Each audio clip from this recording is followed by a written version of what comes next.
Hey, what's up, garden friends? Kevin Jordan here from the Green Acres Garden Podcast. Today, I'm at our good friend Dave Roberts' house here in Sacramento, California, to take you on a tour of the most beautiful water-wise garden you're ever gonna see.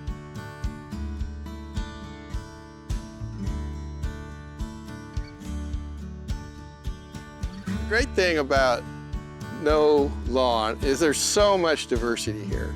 We've got pollinators, I got butterflies, I got all kinds of insects.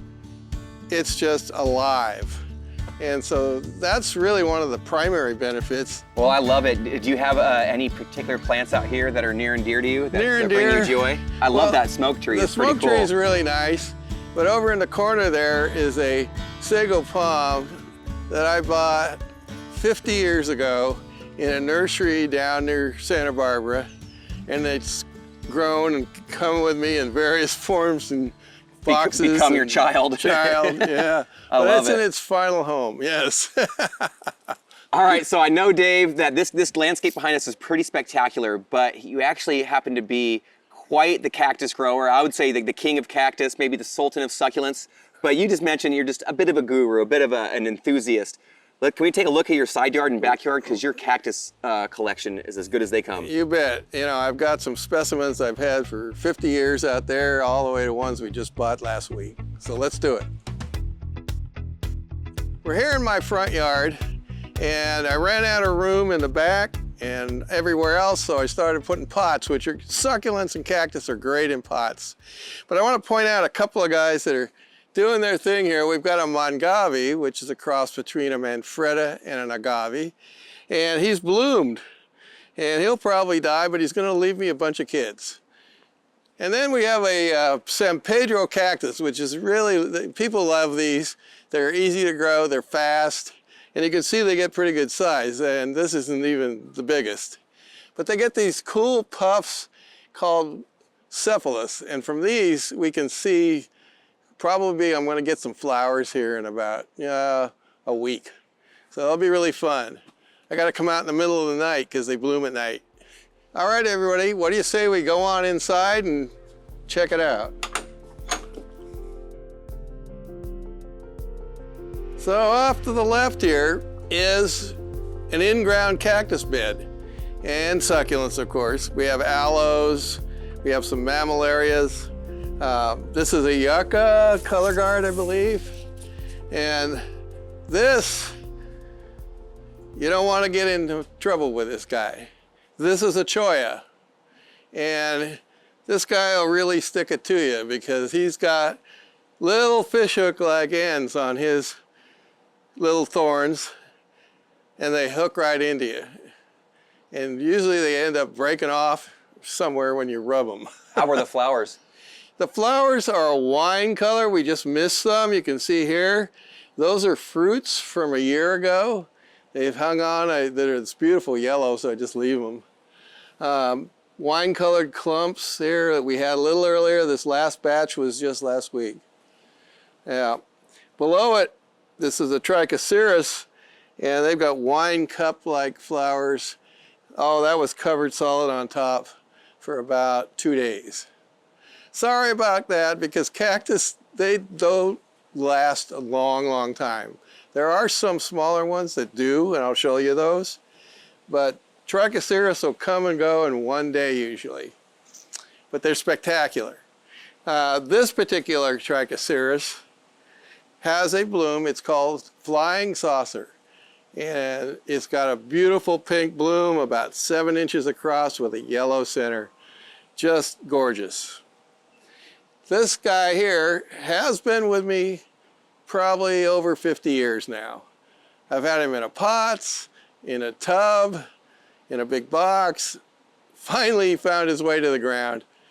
He's bloomed every year the last 4 years in the ground. He bloomed once in the previous 46 years. And what kind of plant is that? This is a bottle palm. Sometimes they call them ponytail palms.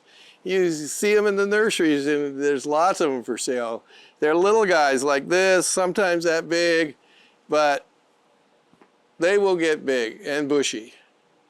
And they get lots of little arms, and I have it flower on top, and then it branches some more. It's beautiful. The bees love this in bloom. I've seen like 50 bees on a big flower inflorescence. There's just lots of things. They have this beautiful big vase down here. And you can see how the branches come out of that. Just magnificent. All right, let's go a little deeper down in here. I had an old barbecue built out of brick here. And I filled it every summer with bricks so that I could put my cactus on it. Eventually we decided, you know, let's make this a little prettier. We tiled it over with this talavera, and now it's a display table for a good portion of my collection. There's a little bit of everything here, mostly cactus, but there are succulents. And I'd kind of like to take a moment to just talk about that one question everybody has, is what's the difference between a cactus and a succulent? Well, a cactus is a succulent. However, only cactus will get what's called areoles. And if you look at any of these cactus here, you'll see these little spots. You know, everything, even this spiral, there's these points. Sometimes they have thorns. Sometimes they'll create a flower there. Sometimes something will grow, a stem will grow out of there. But those are unique to cactus. And now you look here and you say, oh, Dave, that's got thorns and ouch, it's nasty as a cactus. But that's a euphorbia. It does not have areoles, and it is a succulent. So it's very tricky, but once you start getting into the varieties and the species, you start to learn what the difference is. So here we have a succulent. This is what might be considered a soft succulent.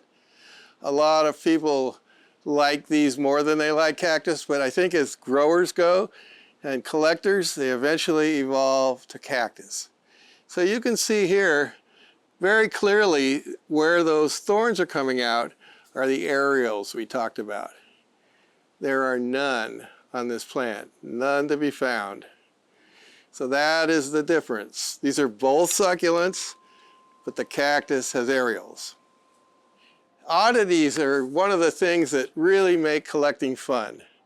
The first one that might even catch your eye is the spiral. And this is not the only spiral, but it's a very fairly easy to find cactus, and it's in the Cereus family. And then we have plants that are crested. And this will happen to all kinds of succulents.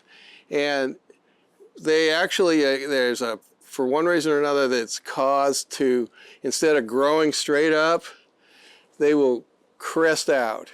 This in particular is a Myrtillo cactus elite. It's a cultivar that's just one of the top crests in its genus. The other things that are real popular, like the medusoids, these are euphorbias. And as you can see, they have the whorl like a medusa head. This fella here is a real oddity, Leuchtenbergia princeps. It is the only species in that genus, so there is only one plant in that genus. And everybody looks at it and they can't believe it's actually a cactus, but here's your areoles at the very end of these star-like arms. Now we're going to go over here, and this is like a good friend now, but this is a Lophocereus. It's called a totem pole cactus, and this is a monstrose. The plain one, the regular one, is just smooth and nice, but this is all bumpy. You can see at the top it's even bumpy here. So that's a monstrose. What happened to its thorns? It doesn't have thorns. It does have areoles. It's not unique in the cactus world to not have thorns, but it's not the norm. So there's even big opuntias that they've hybridized, you know, the ones that people like to eat, the prickly pears. Yeah. And they have ones that are no thorns at all. It's great. This is my mini greenhouse. And what we do with this is all the plants over on the table over here get overwintered in here. They're literally crammed in pot to pot in here. They've been watered not for at least 2 weeks before they go in, around the 1st of November, and they do not come out of here till around the 1st of April. In the meantime, they have not gotten a drip of water. And basically a lot of your cactus especially will basically go to sleep. And the temperatures have lowered, it's lower light, you're holding the water, they're just hanging in there. I don't want them to get beat up by rain and wind, and there are things that are actually hardy, but I just don't want them beat up by the weather. Because actually, you know, it's a collection, it's not just a landscape. It's really fun. I've got some hanging cactus here. You know, this is a monkey tail cactus. This is the silver form. There's a golden one. It's probably the real most popular of the monkey tails. These are little poro cactus, ripsalis type thing. And then it's just a menagerie of little things that have been collected over the years. Why don't we take a walk around the rest of the garden here, and I'll show you a couple of things that I've kept around for a few years, like 50 few years. And this is something that I really love, this plant. This is a Staghorn Fern, just a regular variety, nothing fancy, except it's over 50 years old. And I worked at a big greenhouse operation, and I had the fern department, and we grew little ones. I put it on a board from my dad, eventually gave it to me. I had to build a pergola just for it. But let's talk about something we saw out front, a mongavi, which, as we mentioned, was a cross between an agave and a monfreda. Well, this is a monfreda. And you can see it's got wavy leaves, beautiful spots. These are soft and rubbery. And, you know, they're nothing like, you know, an agave, rigid, heavy spikes. But when they were hybridized together, you got all kinds of strange different types. This is Desert Dragon, somewhat rigid. Got lots of nice spots, beautiful color here. If you come on around, we have dreadlocks here. See all the light green with a nice spotting on it? This is the kind of thing that, you know, collectors just love. And these will go in the garden as well if you want. One caveat is they're going to bloom a lot sooner than an agave. The manfreda behind you has bloomed twice last year and again this year. And the nice thing about it is most of these plants will get pups. So you lose the mom and you get regrowth from all the little pups around the sides. Or you can tear them apart and get more of them. Give them to your friends. But we have this here. This is another plant that I've had for going on 30 years probably.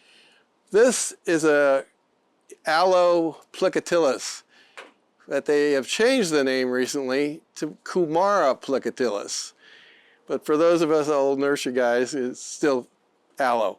Fan-aloe is the common name, and this guy has been around now from cuttings for 30 years. And it gets spikes of beautiful orange flowers about this tall, usually in mid to late March. It's one of my later aloes. And the hummingbirds just fight over this thing. But these are very popular among collectors. You can see they've got just an amazingly beautiful form. And I always encourage people to put one in their collection. And if they're young, they can start from a little one. You know, if they're old, maybe they better pony up for a larger one. All right, so Dave, I've been blown away by your tour, but before we go, what is this beauty right behind us? All right. Bear with me, because this is a hard one to say, but it's a Furcraea. Furcraea? McDougallii. McDougallii. And this fellow is young as they go. It'll keep growing up a trunk.